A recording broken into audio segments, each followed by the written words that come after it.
ข้าวไว้นะครับเป็นไร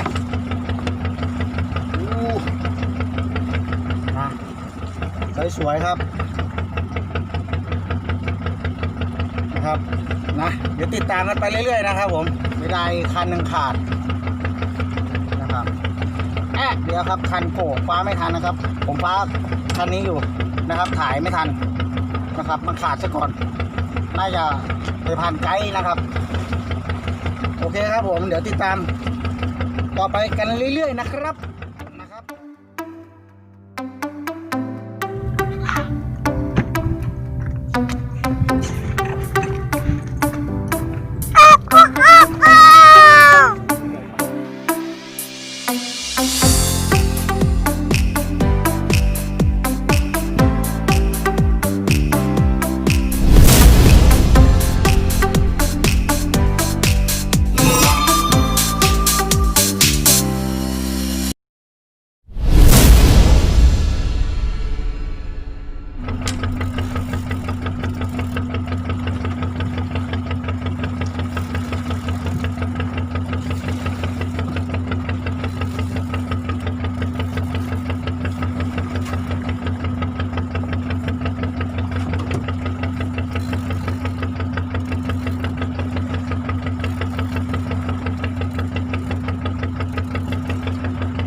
ต้องมาเสียดายครับตัดไว้ก่อน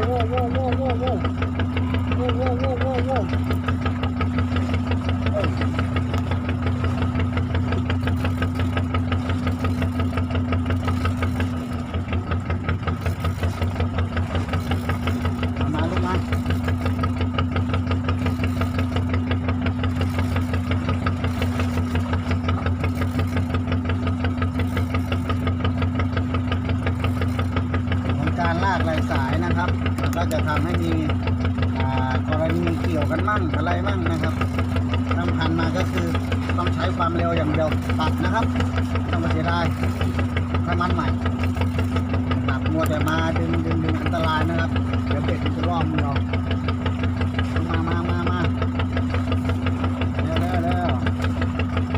มาเร็วนี่มานี่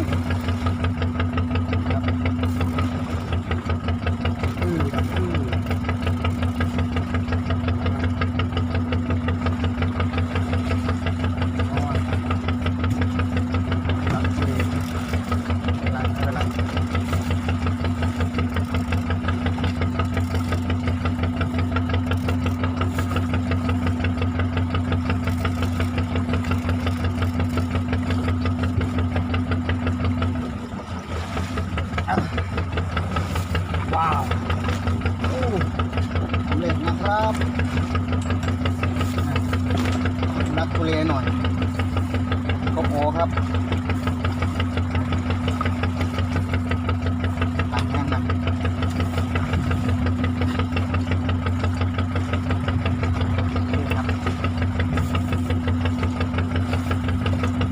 ปลอดภัยนะครับงามครับ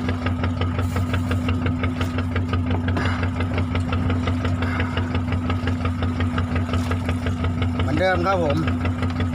วางแล้วก็ผ้าจับนะครับส่วนมากผมจะไม่ค่อยตีหัวนะครับวางแป๊บเดียวก็จะตายแล้วนะครับโอเคครับปลอดภัยครับผม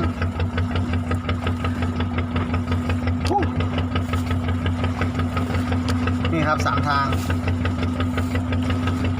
อยู่ก็3 ทางนะครับติดปลายปากนิดเดียวผลของข้อดีของ3 ทางนะครับเหมือนกับว่าเวลาปลามันฉวย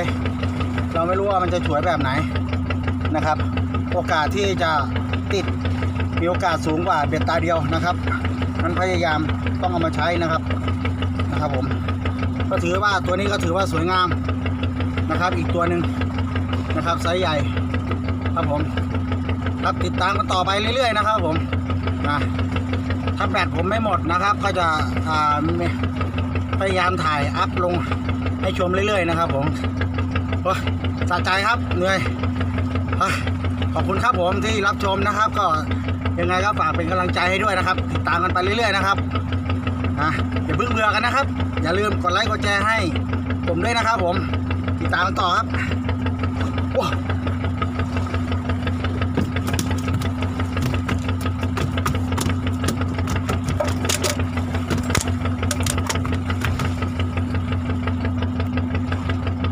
ตัวนะครับ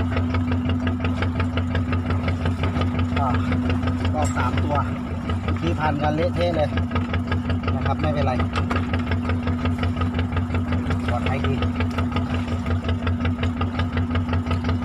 กล้องตัวนี้ไม่มีเสียงนะครับ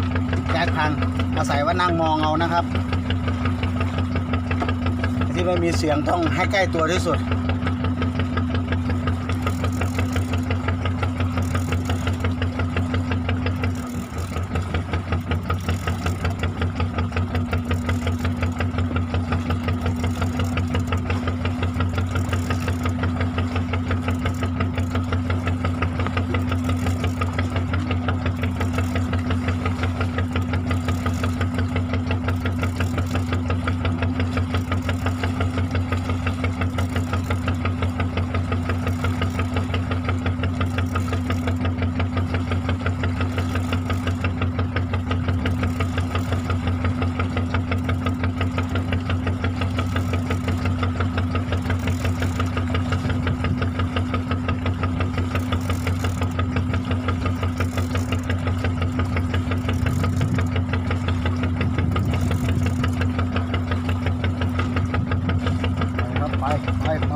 หนึ่งขาดไปแล้วครับ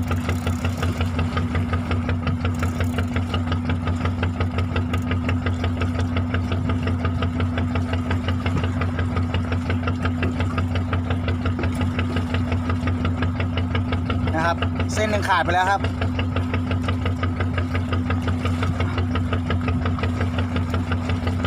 อะไรครับอันไหนขาดก็ขาดไปอันไหนอยู่ค่อยเอามันน่าจะพันปลายไกด์ครับผมไม่ได้มองนะครับตัดเดียวไปเลยเส้นนี้อยู่แล้วมาลุ้นกันจะได้ตัวหรือเปล่าไม่รู้นะครับ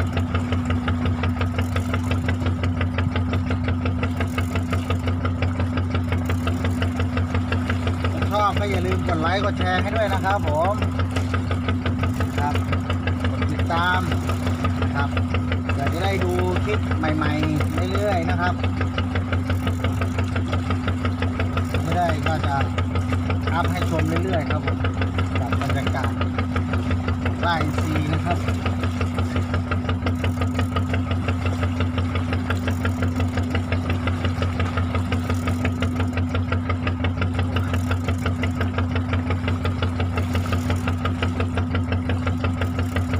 ถ่วงนี้ไม่ใช่อะไรนะครับถ่วงให้เรือมันช้าลงนะครับเพื่อที่ว่าเหยื่อเรามันจะไม่ค่อยตายนะครับก็ต้องลากด้วยความเร็วไปช้าๆนะครับบางท่านอาจจะถามว่าทำไมลากให้เกะกะทำไมมันไม่ใช่หรอกครับมันต้องถ่วงให้เรือมันช้าลงนะครับบางท่านอาจจะสงสัยนะครับผมไฟไปไฟมานะครับบางทีปลามันหลบไปหลบมาผมก็จะอาศัยตัวนี้นะครับก็ต้องยอมนะครับเพราะทำให้เราถ่วงเรือให้มันช้าลงนะครับเกะกะแล้วก็ค่อยๆเอา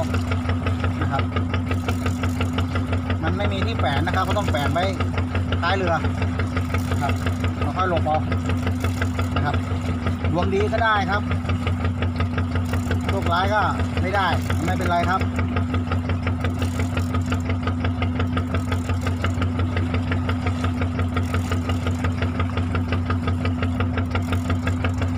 ลอยแล้วไม่เห็นตัวครับ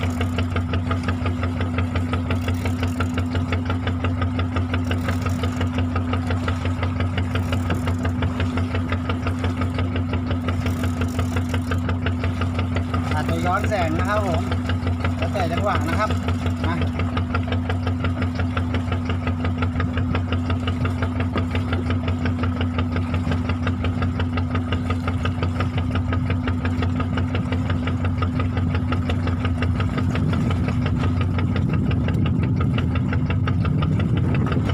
80 กรัมครับ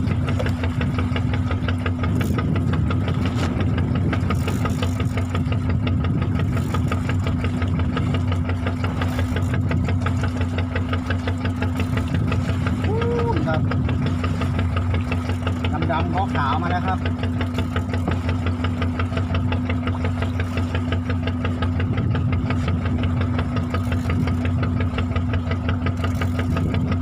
เสียดายที่ขาดไปน่าจะพันปลายไกด์ครับไม่ได้มองก็ไม่เป็นไรครับผมนะช่วยกันหลายๆสายว้าว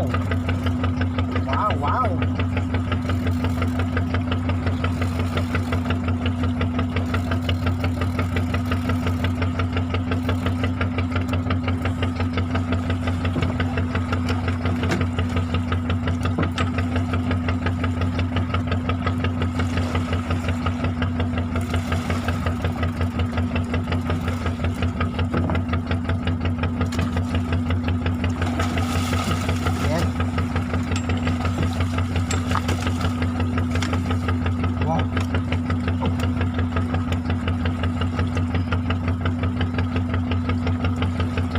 ว้าว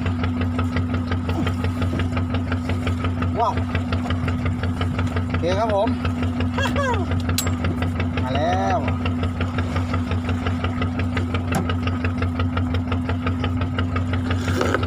โอ้ข้าว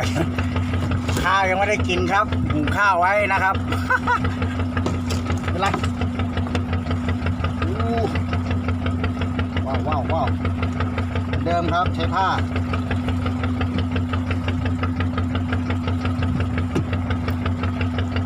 ความปลอดภัยนะครับพอปลาขึ้นมาใหม่ๆนะครับเมือกมันลื่นนะครับต้องใช้ผ้า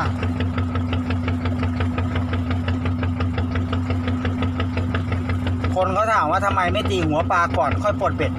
นะครับเดี๋ยวไปตีก็ได้นะครับผมนะเดี๋ยวปล่อยไว้สักพักหนึ่งมันก็ตายแล้วครับตีไปให้ปลามันช้ำเปล่าๆนะครับ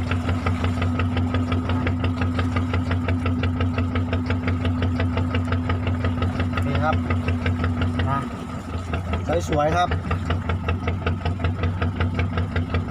นะครับนะเดี๋ยวติดตามกันไปเรื่อยๆนะครับผมนะว่าเราจะได้กี่ตัวทริปนี้นะครับสวยงามครับไซส์ใหญ่ขอบคุณมากนะครับ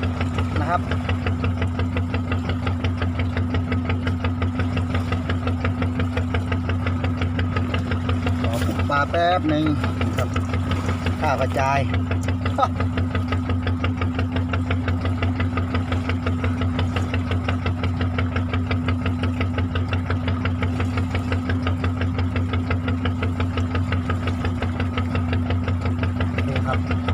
นี่ครับ3ทางมีประโยชน์นะครับ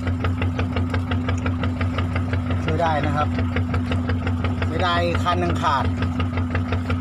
นะครับเดี๋ยวครับคันโผล่ฟ้าไม่ทันนะครับผมฟ้าคันนี้อยู่นะครับถ่ายไม่ทันนะครับมันขาดซะก่อนน่าจะไปผ่านไกด์นะครับโอเคครับผมเดี๋ยวติดตามต่อไปกันเรื่อยๆนะครับขอบคุณครับผมเดี๋ยวขออนุญาต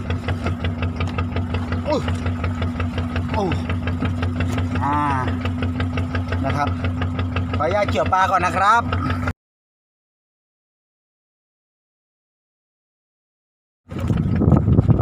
มาแล้วครับผมตัวใหญ่ครับ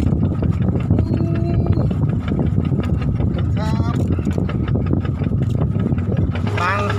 างตัวผมอาจจะไม่ได้ถ่ายนะครับมุมมันไม่พอนะครับมุมมันไม่พอจังหวะมันโอ้ยทำไม่ทันครับผมนะยังไงก็อย่าว่ากันนะครับยังไงก็ติดตามกันเที่ยวหน้าว่าจะมีอะไรให้ชมนะครับติดตามกันไปนะครับ